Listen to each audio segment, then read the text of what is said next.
ఇప్పుడు ఒక ఇంట్రెస్టింగ్ విషయం జరిగింది. ఒక బిజినెస్ కాల్ జరిగిందనమాట. మా క్లయింట్ ఆయన కెనడా నుంచి కాల్ చేశాడు. సో, ఆయన అన్నాడు ఏంటిదంటే, "నువ్వు క్రిస్టియన్ గదా! సామ్‌సన్ అంటే క్రిస్టియన్ గదా!" అంటే, "అవునన్నాను." అయితే మీ దేవుడు చనిపోయాడంట, చనిపోయి 3 రోజుల తర్వాత లేచాడంట, ఏదో తిరిగి వస్తాడంట అన్నారు. మరి బైబిల్‌లో గాని, లేకపోతే ఎక్కడ ఏదైనా ప్రూఫ్ ఉందా? ఏదైనా రుజువు ఉందా? అని అడిగాడనమాట. అయితే నేను తనకు ఒకటే చూపెట్టాననమాట ఇలా ఫోల్డ్ చేసిన రుమాలు. "ఏంది ఫోల్డ్ చేసిన రుమాలు చూపెట్టవేందన్నా" అని అంటారా? అయితే యూదులకు ఒక ఆచారం ఉందండి. వాళ్ళ యజమాని భోంచేసేటప్పుడు వాళ్ళది తినుడు అయిపోయిందనుకోండి, ఆళ్ళు తినేది ఏదైతే రుమాలు ఉంటదో, లేకపోతే ఏదైతే కర్చీఫ్ ఉంటదో, ఏదో బట్ట ఉంటదో, దాన్ని ముడతగా చేసేస్తారు. అంటే వాళ్ళది పని అయిపోయింది అనమాట. తినుడు అయిపోయిందనమాట. లేదు వాళ్ళు ఎటైనా పని మీద బయటికెళ్ళి మళ్ళా వచ్చి తినేదుంటే దాన్ని నీట్‌గా ఫోల్డ్ చేసి పెడతారనమాట.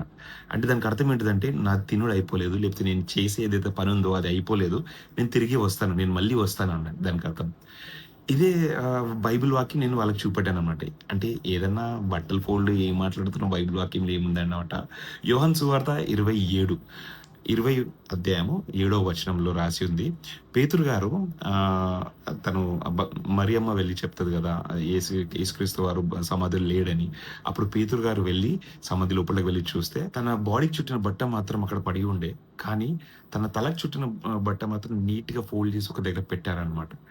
దానికి అర్థం ఏంటిదంటే, సర్వశ్రేష్టమైన దేవుడు నీతో నాతోని ఏదైతే పనుందో అది ఇంకా పెండింగ్ ఉంది. He will come back. అంటే తను మళ్ళీ మన వద్దకు వస్తాడు.